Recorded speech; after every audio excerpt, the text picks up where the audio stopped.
So today I have a lot of people who, when they come to me, they don't quite know um, they don't know how to connect. And I've found that, and I don't think I've talked to you guys about this before. If I have, well, I'm going to tell you again. But they don't know how to connect, and so I do a lot of instructions, like teaching people on how to be more vulnerable. Now, the truth is, there's some people out there who don't want to get vulnerable. Being vulnerable means there's pain.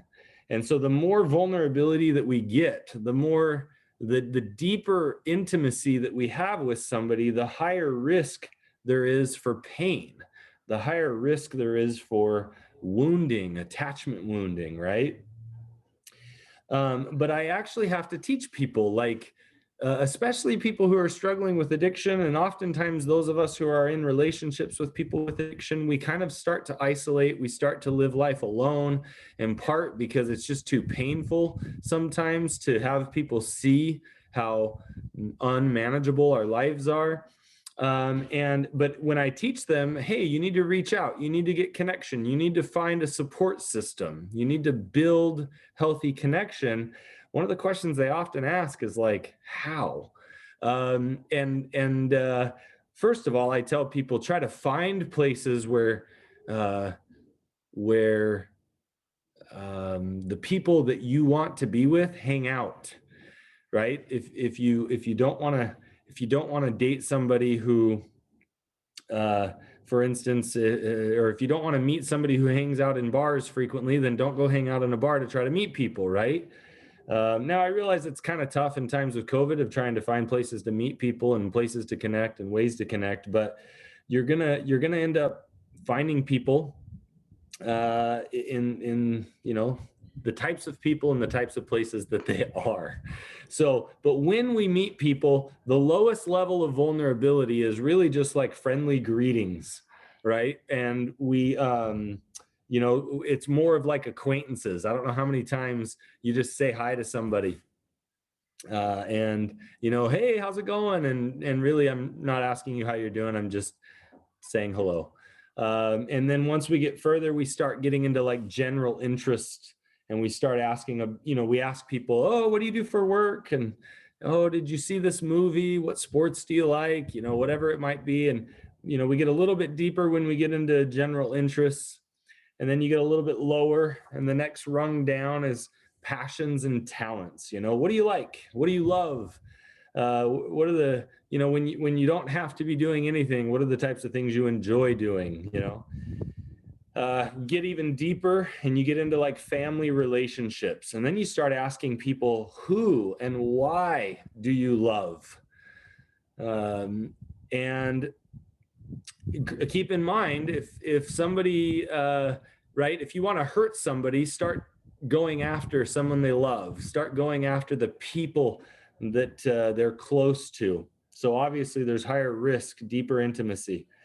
You get even lower or deeper, we get into fears and insecurities. You start asking people about their fears, their insecurities, their shame, right? This is why when you go to like a 12-step meeting or to group therapy, oftentimes I tell people, you go to therapy or group therapy, especially, or 12 steps, you get to know like the deepest parts of people, and yet you don't even know like if they like sports or if they like cooking, or you don't even know like all the things you would learn about somebody early on. You just go straight to like this incredibly deep stuff.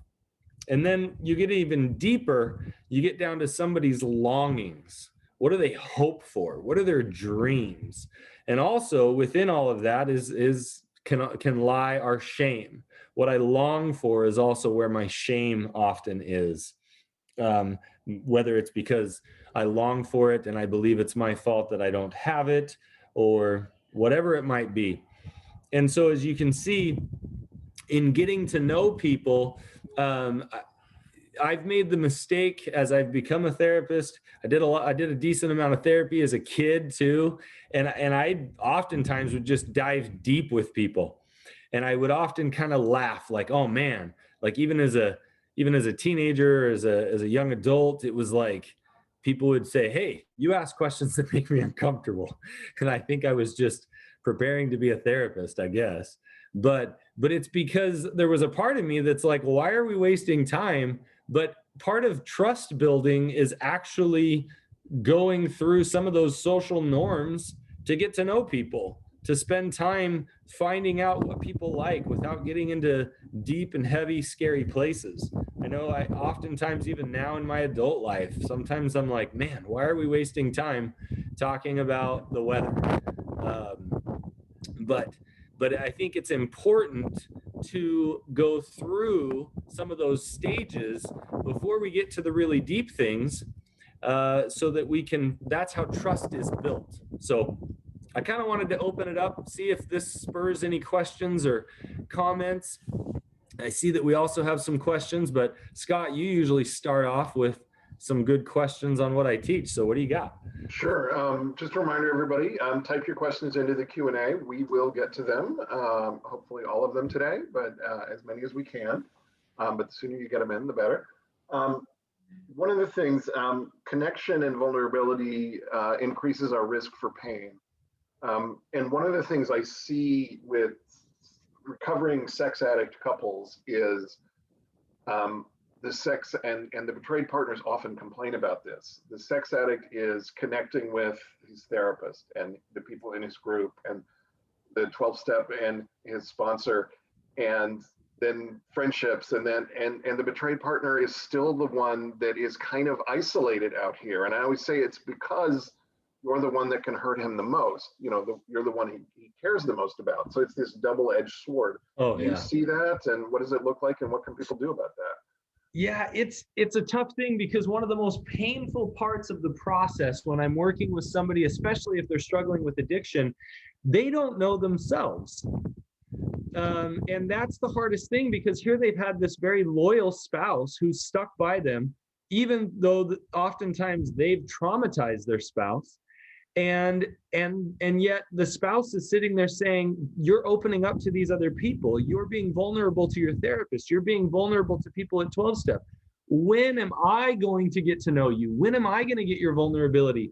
And it's like terribly sad, terribly painful to watch this very dedicated and loyal spouse that is yet again waiting around for that vulnerability. And it is true.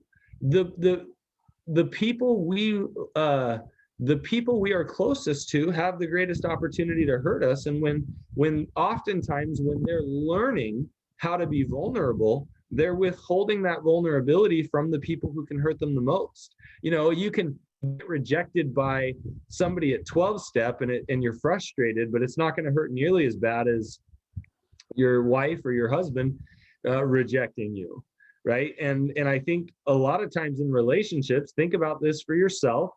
How many times do we withhold from somebody that we want to be close to because it protects us, it keeps us from them, that it's like, if they leave me, then they won't have as much ability to hurt me, right? Like, so I think it's actually really common. At the same time, I'm constantly pushing people in therapy, like, open up to your loved ones, open up to the people close to you. Start telling them what you're learning, telling them what you're figuring out about yourself. So I encourage that. So people will say, but the meetings are confidential. Yes, they are. But what's not confidential is how it affected you. What's not confidential is the insight that it's given you into your history, into your life, into what you want for the future or what you're hoping to achieve. All of that needs to be shared. And certainly it's not, here, let me come home from the meeting and dump all this on you.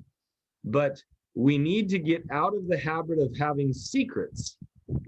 And so much of addiction is secrecy, hiding. And so we need to learn to start to share and realize it's okay to hold something sacred. It's okay to say, hey, I don't really want to share this with anybody. I'm worried they're going to hurt me with it. Can I share it with you? And can you hold it sacred? Can you not share it with anybody else? So I don't know if that answered your question, but Yeah, I think so. I just wanted to bring that up because I think it's going to inevitably come up today. It's like, why does he open up to everybody else and not me? oh, Uh, totally. yeah. Um, I think this is a related question to what we're talking about. This actually came up. It was a question that one of my students asked in my level 2 work group last night. This is a group of recovering sex and porn addicts. You can sign up for the work groups on seekingintegrity.com, by the way, if you're interested. They're very low cost. Um, but we were talking about the hero's journey, and I don't want to get us off track into the hero's journey, but he was kind of at that threshold where he's swinging at the bottom from getting started and learning things to actually, moving forward. And he says his wife said to him the other day, how can I love you? I don't know who you are. Mm-hmm. You don't even know who you are. And he said he Uh-huh. got really offended. And he said, I've been honest and vulnerable, and I'm telling you all of the things that I've done. I'm owning who I am. And I said, no, you're owning who you were. The Right. question is, who are you going to be? And I think that really ties into this. Like, how do we connect? Who am I going to be as I connect with you? And there's that swing. Right. It's learning to tell people right now who I am, what I think I am. What did I learn from who I was? Who am I trying to be? I mean, the reality of it is I can only share with you who I am right now. And I can try and give you a glimpse of who I want to be in the future, but even that's up in the air. Right? Learning to be present with myself and share, here's where I am currently. And Scott, do you accept me? And what questions do you have for me as I try to explore who I'm becoming? Right? Like that's always there. But I tell people in recovery all the time, your insight to who you were and to who you are right now could easily change next week or in 6 months. But knowing that you're making an effort, that you're attempting vulnerability and attempting connection right now is really what we're pushing towards, if that makes sense. Yeah. Yeah. And yeah, I think I'll just let it go at that because we got questions rolling in now. We better get to them. So, sex addict speaking here, 85 days out from D-Day. My question is, does the betrayer, this is the cheater, ever have a responsibility to leave the relationship? Things have calmed down in regard to emotional intensity, and now I'm struggling with the pain I've caused her. She's incredibly strong, but I feel like a life with me would be less happy than someone else she could start over with. And I want to read the next bit because it's a follow up. As I read back my question, I see a lot of shame in there, and it sounds like ducking and running, but I am still curious about whether or not the betrayer ever has a responsibility to leave the relationship. Yeah, I love that you typed that question and then you followed up because you were like, oh, I read through that and I can see what it sounds like. How do I say this? I'm going to say it, and I'm open for anybody challenging me on this. But when I hear somebody say, essentially, things have calmed down. Now I'm struggling with the pain I've caused her. She is strong and she would be happy. She would be happier in life with somebody else than if she could start over with me. Who are you to know that? Right. Like to be honest with you, I say this in a kind and loving way. I love that you pointed out that that is your shame, because you have already made so many decisions in your life without making her a part of the center. Let her decide that. Stay in the marriage in this situation, unless you have some other reason. And I will pull back to that in a second. And my dog is scratching at the door. So in a second, you might get a peek of my dog. But anyway, what I would say is, do not think that you are being noble by making the decision of what you feel like would be happiest for her, because you've been making decisions in the relationship without her by your side for so long, without involving her, And oftentimes it's because you didn't want to upset her and you didn't, she couldn't handle it or whatever other stories you told yourself. But you cannot have connection in a relationship without also having pain. And so it is your job to share the pain with her, your pain. It is your job to share the pain of the relationship with her. Uh, and that is what a relationship is about. We share our pain, we share our joy. So for you to say, I'm going to be noble, and please chime in here if I'm getting this wrong, but I'm going to be noble and allow her to go and live the life she wants to live because she would be happier. That is not your choice. That is not your right. That is her opportunity to decide. In fact, you are being noble by saying, let me show you who I really am, and you can choose me because I haven't let you choose me. I haven't let you choose our relationship. And so rather than running and leaving the relationship, I'm going to give you the opportunity to decide. And if that's what she decides, then that's on her. And she will have to live with that decision, whether she stays or goes. That is her accountability to be with. If she chooses to be bitter and resentful because you betrayed her and she leaves you and she stays bitter and resentful, that's on her. But don't be making that choice for her. So hopefully I beat on that enough. I don't know, Scott, what do you think? Because I'll jump into the next part of the question. Go ahead and jump into the next part of the question, but I have a follow-up for you when you get to that. All right. Okay. So the next part of the question is, does the betrayer ever have a responsibility to leave the relationship? I find the word responsibility very interesting. Oftentimes in recovery, and I don't know that there's any research on this, there might be, but oftentimes I've heard people say, do a solid year of recovery before you make any decision in the relationship, because you get yourself in as stable of a place as possible so that if you make the decision to leave, you're doing it from a place of peace within yourself, not trying to give peace to the other person, but a place of peace within yourself. Have I seen situations where the betrayer, right, the bad person, left the relationship and that was what was good for them? And please understand, I say bad person with quotes because I don't think that I don't think of it as a bad person. But yeah, I think there are times where that person has to make a decision, but please make that decision from a place of healthy stability and a place of peace, not a place of reactionary decision making, not a place of maybe resentment or hurt. Make that decision from a place of stability for yourself. And it's hard for me to speak to exactly when that's right, but I don't believe that anybody, if they are not at peace, has to stay in a relationship just because they did a bunch of bad things earlier on in the relationship. You need to stay in a relationship because it feels right to you and that you've spent a considerable amount of time doing your part to make amends and do good recovery work. And then at that point, if you're able and it feels right to leave, then that's your choice. Now you'll have to face the consequences of that and you'll have to work through that. But certainly don't stay in a relationship out of guilt. So I don't know, Scott, what do you got?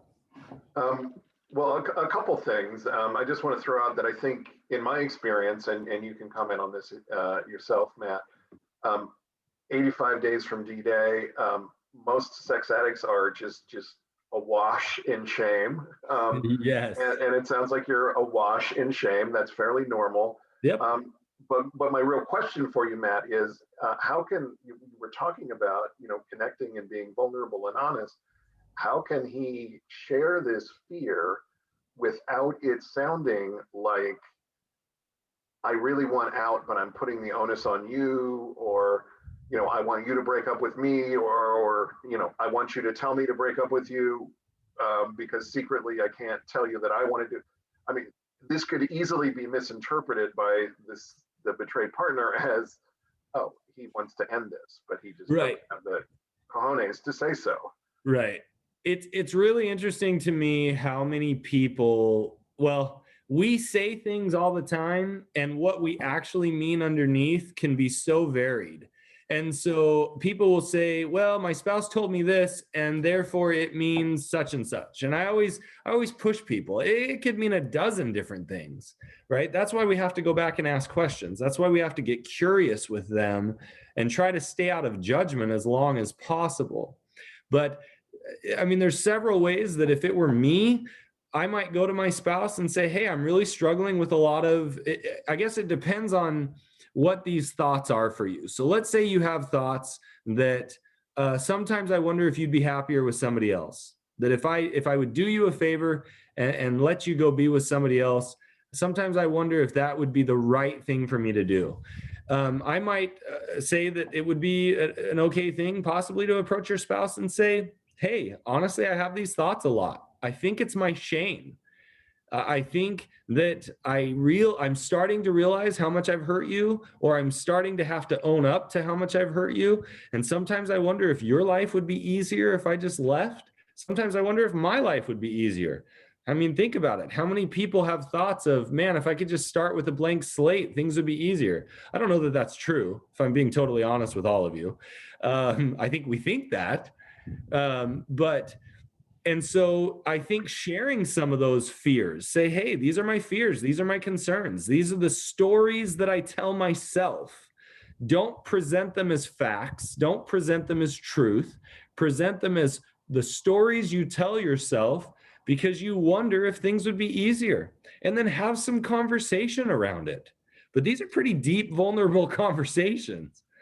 I mean, these are not going to be a walk in the park, and you're probably going to trigger some pretty intense emotions in your spouse. And if they say, "Are you telling me you want to leave me?" You might say, "I'm not telling you I want to leave you. I'm telling you about all the whirlwind of thoughts that I have that go through my head on a daily basis."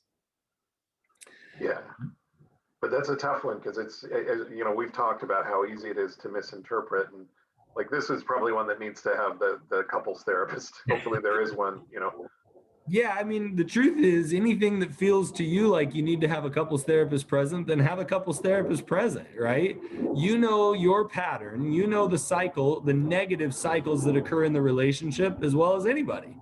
And so if it feels too scary, then we've talked about slicing it thinner in other videos of saying, starting to say, "Hey, this feels really scary. I don't know how to have these conversations without a therapist present." And that's okay too.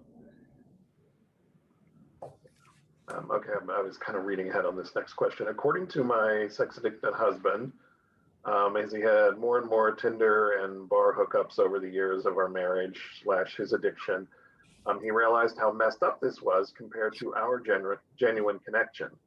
In an attempt to feel less awful about this, he decided to develop more friendships, in the air quotes again, meaning multiple women he acted out with more regularly, in addition to the ones he only saw once or a few times. So uh, that's something that's definitely going to need to be commented on, the sort of crazy thinking there. But he convinced himself that these relationships were less emotionally empty because he felt he had relationships with them beyond sex. This seems bizarre and self-deluding to me. I get that he's got an intimacy disorder, but it really seems odd to me that he considered these women his friends, who he acted out with, to have a higher status than just sex partners. Can you talk about this, please?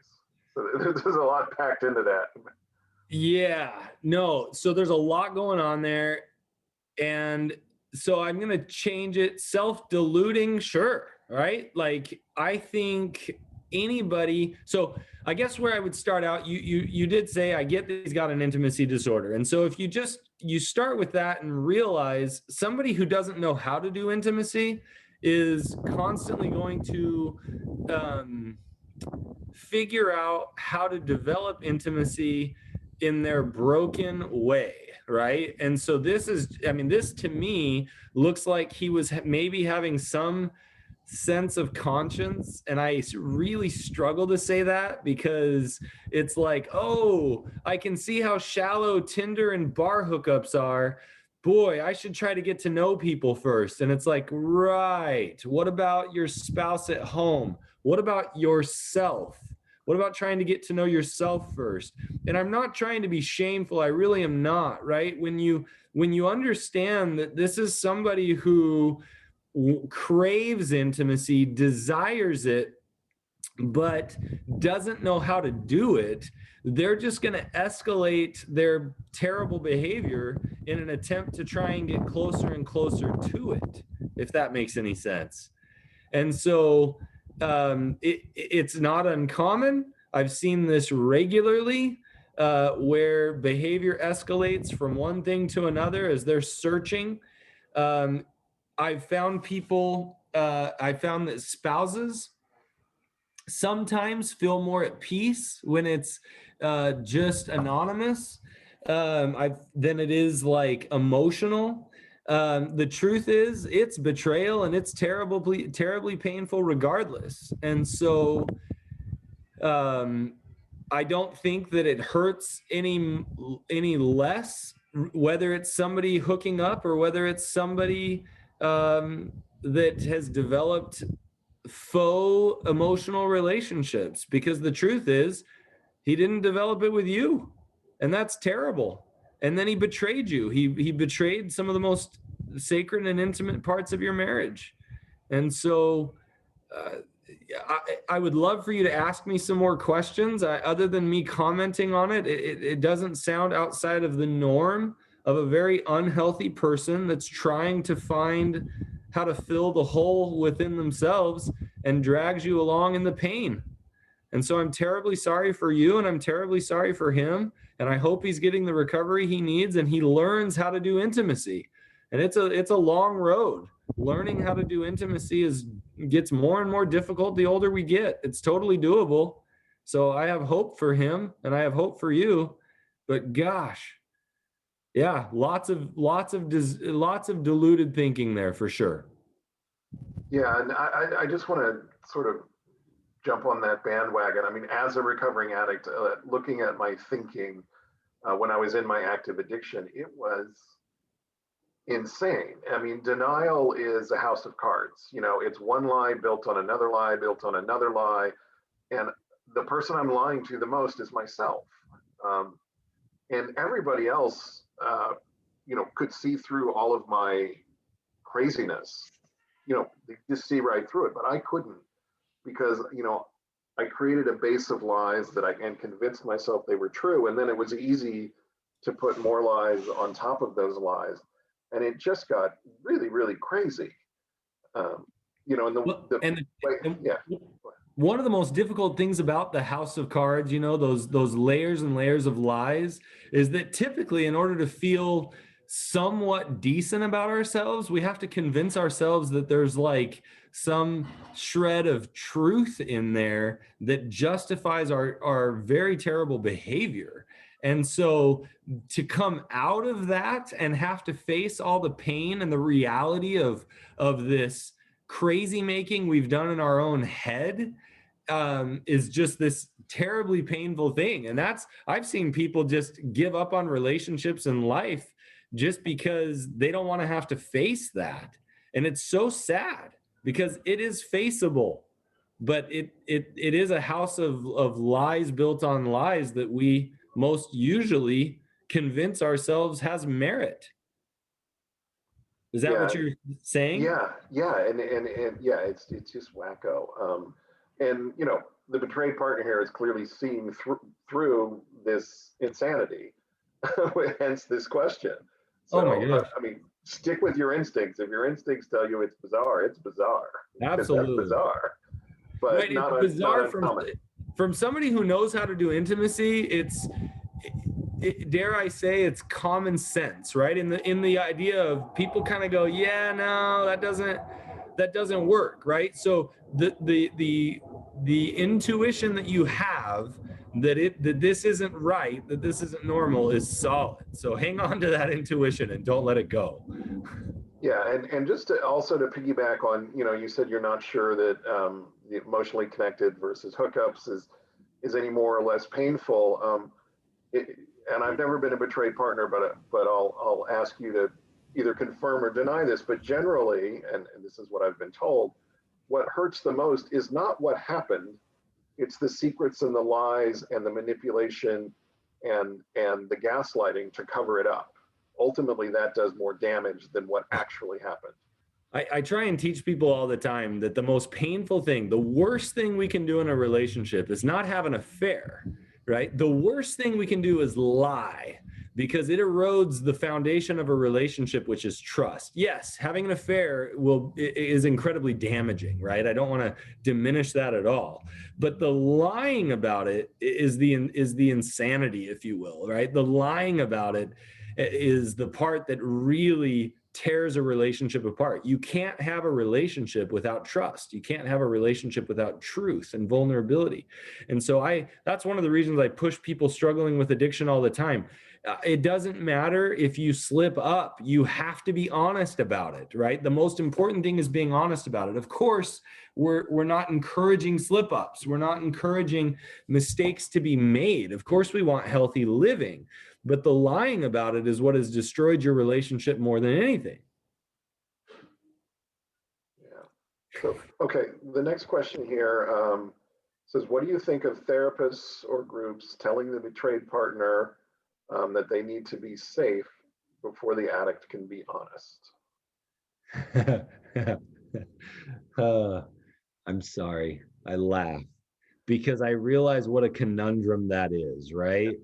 I mean, the truth is, I'll use your terminology here. The addict needs to feel safe, right? Any of us needs to feel safe before we can be. I struggle to say this, before we can be honest. The truth is, we need to choose to be honest, whether we feel safe or not. Like, we have to acknowledge that we don't feel safe. And in order to test whether we have safety, we be honest, right? That's part of building a relationship, is that I'm going to test and be vulnerable about something, right? I might tell somebody something and see how they do with it to figure out if I'm safe, right? I struggle with it because when we tell somebody you need to be safe in order for somebody to be honest, it feels like it puts the onus, I think I'm using that word right, the onus on us it's like, well, I didn't feel safe. You didn't help me feel safe, so I couldn't be honest. That's a load of garbage. And I say that because I need to choose to be vulnerable and choose to be honest and see what happens. Now, I can say it didn't feel safe, but I still have to tell you it didn't feel safe. The hard part is, a partner will do an amazing dance trying to figure out what safety looks like, which ultimately is taking on the accountability for their partner. They'll do an amazing dance trying to create safety, and that's chaos for a partner. So, yes, I think if a therapist is saying that, or if a group is saying that, I think it might be better if we kind of understand what the underlying concept that's being taught there. Because I think if I were to reframe that and share that with a client, I would say, unfortunately, your spouse isn't going to be honest unless they feel safe. And you might do an incredible amount of work trying to create safety because you love your spouse and you want them to be vulnerable. But as safe as you try to be, they may still not be honest. But do your best at being safe. Find out what safety means to your spouse. Ask them what things make them feel most unsafe so that you can do your best at being a safe space for them. If they tell me something, I'm going to do my best not to turn around and use that in a moment of pain. If they tell me something, I'm not going to share it with somebody else without their permission, perhaps, right? There are things I can do to create a safe space, but at the same time, the onus isn't on me as a betrayed partner to figure out what safety is and give an out to the partner for not being honest. So I hope that encapsulates it. Scott, what do you think? Yeah, I mean, I'm 100% in agreement. I mean, as an addict, I can say, well, I'm not going to tell her because she might yell at me. Really? I mean, that's BS. That's a load of hooey. It is my job as a recovering addict and the betrayer to be honest and let you get mad at me. You have a right to be mad at me. You also have a right to the truth. Um, we are in a relationship with each other, and I have not been honest. You have a right to honesty. I mean, that's just a real hardcore bottom line for me. Others may feel differently. And I just don't feel it's incumbent upon the betrayed partner to be safe for the addict to be honest. I think it's incumbent for the betrayed partner to be honest with his or her responses and reactions. And remember, being honest doesn't mean being mean, right? Sometimes people get into that. They're like, well, I'm just being honest. And I'm like, hey, let's figure out how to talk about your honesty in a way that's not mean. Now, if somebody's hurting, I get it. Sometimes we're mean when we're hurting. That doesn't make it okay. But yes, it is up to the betrayed partner to be honest. And the betrayed partner usually has work to do around learning to set boundaries and learning how to, create safety in their own life with other people. And so it doesn't mean that there isn't work for the betrayed person to be doing, but just we have to be careful as therapists or in a group setting not to make the betrayed partner feel like the addict's never been honest because you've never been safe. That's just baloney. That's icky. That feels yes, icky. That's and icky. By the way, this is one of the reasons that we recommend formal therapeutic disclosure for getting all of the information out, because it's this structured, safe environment.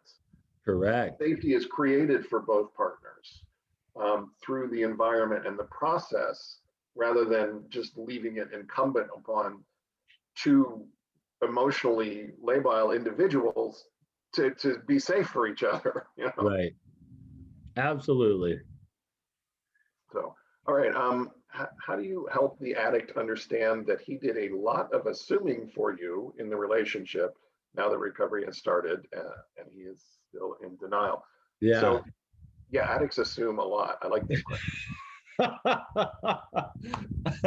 I'm laughing out loud. So I think the hard part, though, what I've learned, yes, addicts make a lot of assumptions. There's no doubt. I think, honestly, a lot of us make a lot of assumptions, right? Like there's an interesting thing that when we realize that, I'm going to use a different word other than assumptions. I'm going to use the word judgment. We make a lot of judgments in life. And to be honest, there's so much information coming at us all the time. We have to make judgments. Judgments are necessary and critical in order for us to have survival, right? And so being judgmental in our lives actually helps us progress and helps us move forward in so many ways. Now, we have to be careful when those judgments, when we make those absolute truth, when we make those absolute fact, because then we make decisions for other people in the relationship. And that's where things get gross, right? When I start making decisions based on my judgments that I believe to be the truth, then we get a little scary. So I think it's really important for everybody, the betrayed partner, the person struggling with addiction, to start learning about all the judgments, all the bias, all the assumptions, all the decisions that we've made along the way, and to start checking those in with each other, to start saying, hey, if I have a judgment, and to be honest with you, if we were to look back, Scott and I, when we first started doing this webinar, there were times where I would get done and I'd be like, hey, Scott, I have this judgment about something I said or did. And he's like, no, here's how I see it. I think it was great, right? Like, the truth is, we build relationship connection by checking in our judgments with each other, right? By checking in the assumptions that we make with each other before we make decisions for each other, right? If I made a judgment, you know what, Scott doesn't even like doing this, I might as well just tell him I'm done doing it. And Scott's like, are you kidding me? Matt, you're my favorite, right? And I'm like, oh my gosh, Okay, and I'm being silly in a little way here, but I'm trying to use a realistic experience, minus maybe the favorite part. But This takes us kind of almost back to our first question with, it, assuming that maybe she'll be better off if he breaks it off. no, this is exactly, I love that you saw that, because that's what I was thinking. I'm like, this is actually back to that same point. And it goes back to even what I talked about in all of this. When I get down to my hopes and my fears and my longings, when I start sharing those judgments with somebody else, it requires a tremendous amount of vulnerability. And so, yes, you ask an amazing question. How do you help him? Yeah, you said him. How do you help him understand all of those choices essentially that he made in the relationship that he's still in denial? I think some of it is you start to talk about the impact and you start to ask questions. Hey, 5 years ago when you made this decision, tell me what you were thinking. Tell me how you felt like that would be the right choice for us or for you. Now, you have to be prepared that you're going to hear what to you sounds like incredibly irrational thought process. And you have to realize that in their mind, it likely was very rational. And I think I've used this example on here before. When you ask, and maybe this isn't the best example, but when you ask a schizophrenic why they're talking to a person that clearly doesn't exist, it's because in their mind that person exists. And so it's rational to them. So I actually think it's really kind of funny. We use this term irrational, and it's like, yeah, irrational to who? To you, to your perspective. But to them, it was very rational. Now, our goal is to help somebody get to a place where they can see from the perspective of, here's my perspective and why that was irrational. And they can go, oh, now I can have empathy for you and I can see why you're hurting. So I think starting to ask a lot of questions and to dig in to what he was thinking and why he made the decisions he did. It's a slippery slope though, because you have to be careful. Some of that's going to be painful. He's gonna tell you, and I think this is gonna actually lead into the next comment that comes in here. He's gonna tell you what he was thinking, and you're gonna struggle not to take it personal. And not taking it personal is actually pretty important, because you're gonna go, this is the deluded thoughts of a very unhealthy person who was in a lot of pain. So I hope that helps, Scott.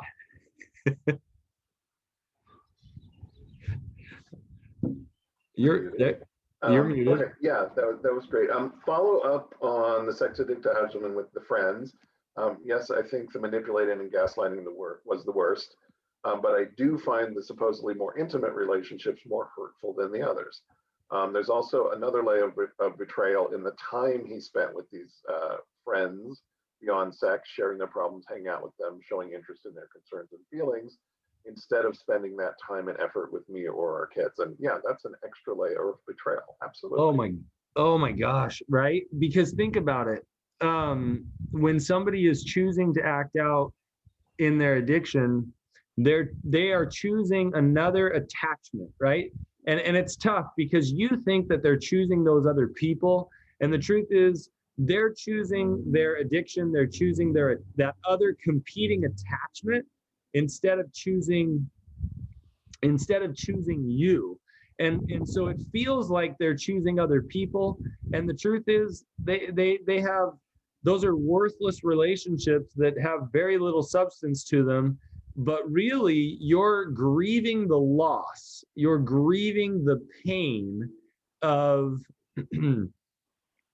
of them not choosing you, which is the primary attachment that they should be choosing, or choosing your children, which is their responsibility as a father or mother. I mean, it's terrible because they're essentially choosing their addiction, that competing attachment, over very critical and important relationships where they're going to cause a lot of trauma.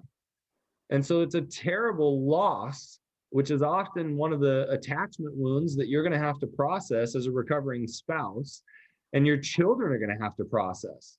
right? That's why having a parent who struggles with an addiction or a chronic illness or is one of the 10 major childhood traumas.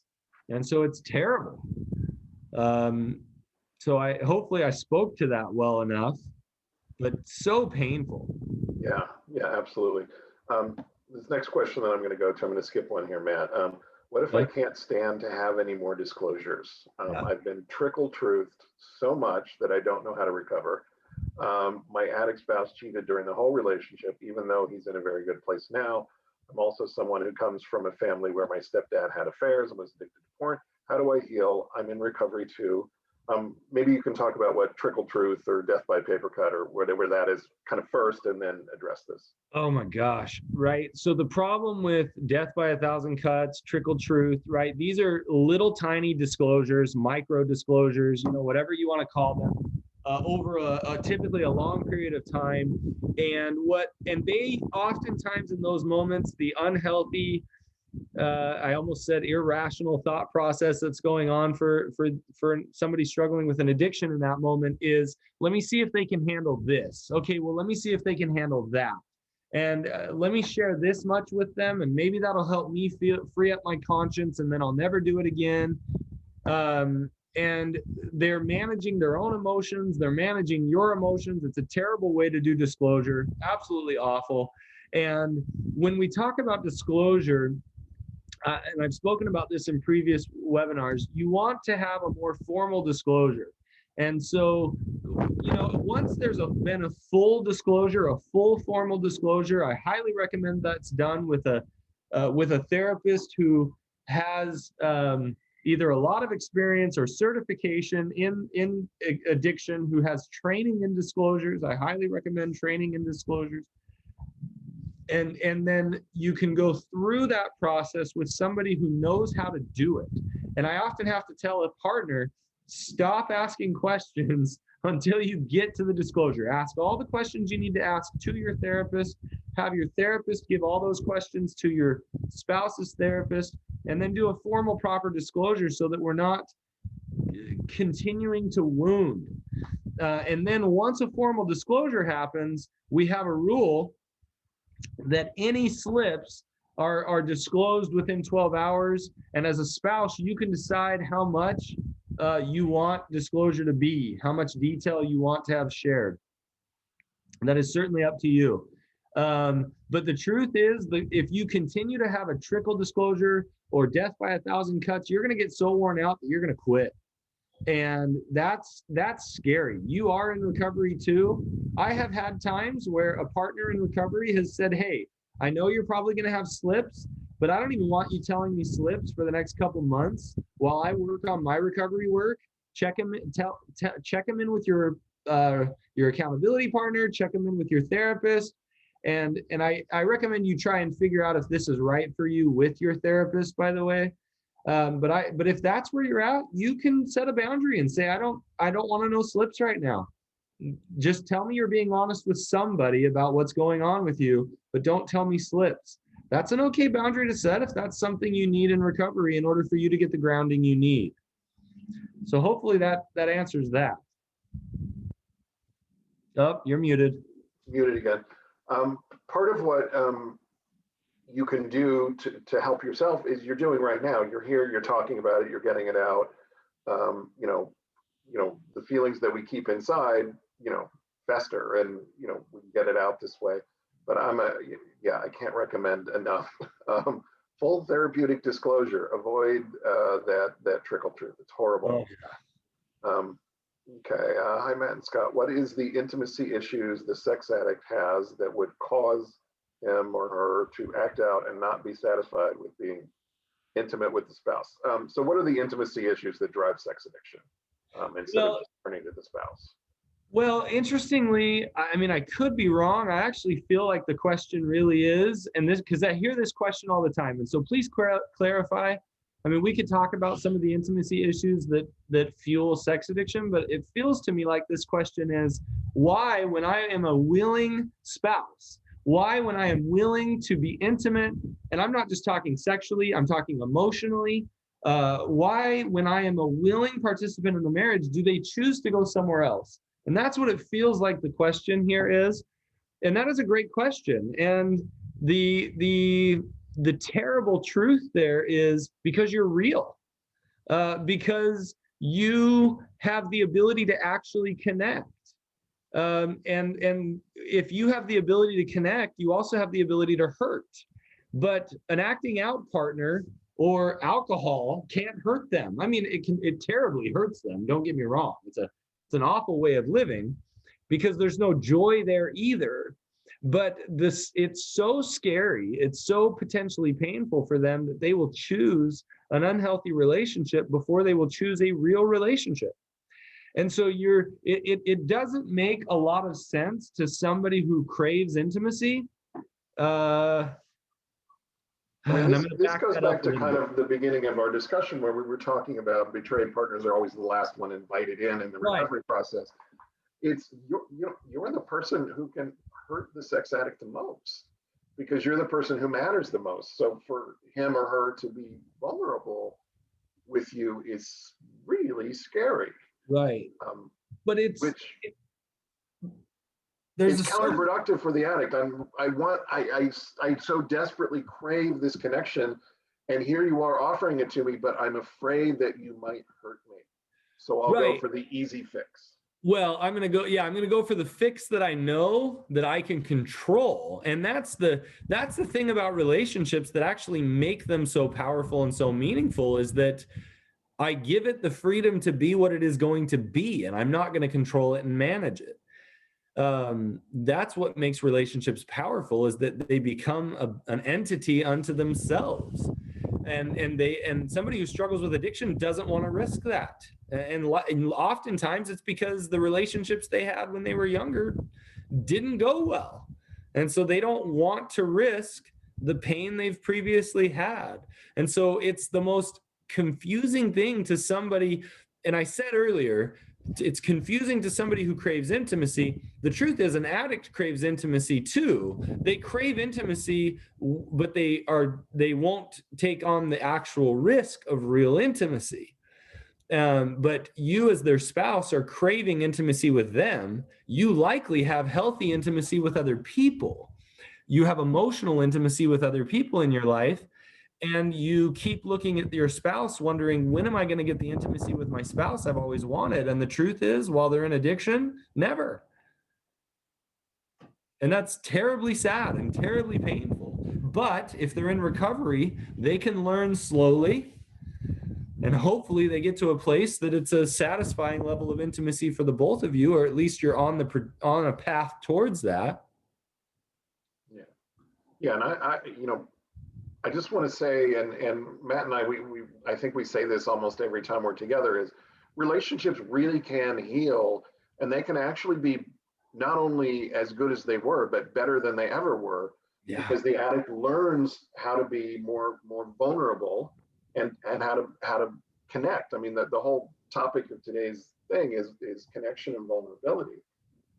Addicts are really bad at it, and that starts early in life. And active addicts are really bad at it. It starts early in life, and recovery is all about learning how to overcome that and to then be vulnerable and connected in healthy ways. And I want to make sure this is clear. Some of the most connected, present, heartfelt, wonderful people I have ever met are recovering addicts, right? They have the capacity sometimes, and I think a lot of times, because they know what what the depth of disconnection can cause, sometimes it causes them to fight for connection in such a powerful way that they can become some of the most connected, beautiful people you will ever meet. And so I want to make sure that is clear, that there is so much hope and so much power in recovery that even somebody who has been so disconnected can truly become some of the most beautiful, connected people you will ever meet. And I know that most of you that are probably on here watching this are thinking, how is that even possible? But it's true. There is hope. And I don't want to leave this feeling of hopelessness or despair, because a recovered addict oftentimes can be some of the most beautiful people you ever meet. Yeah. Yeah. I 100% agree. I hope I am one of those people. I don't know, maybe. So we're out of time. We got a couple of questions left, but we're out of time, and we just ended on kind of an upbeat note. So I want to end us on that upbeat note. There's hope. So we will be back in 2 weeks. Save your questions if we didn't get to them. Bring them back next time. We love questions. And thank you, Matt. What a great topic today. Anything you want to say to take us out? Honestly, it's thank you guys so much for your questions. I love the opportunity to share in your vulnerability, even though we're reading questions. And if there was anything, it's like what I just left off on. Recovery is beautiful, and so find that beauty within you. We all need it. And that's it. Cool. Thank you. Have a great weekend, everybody. We'll see you in a couple weeks. Bye.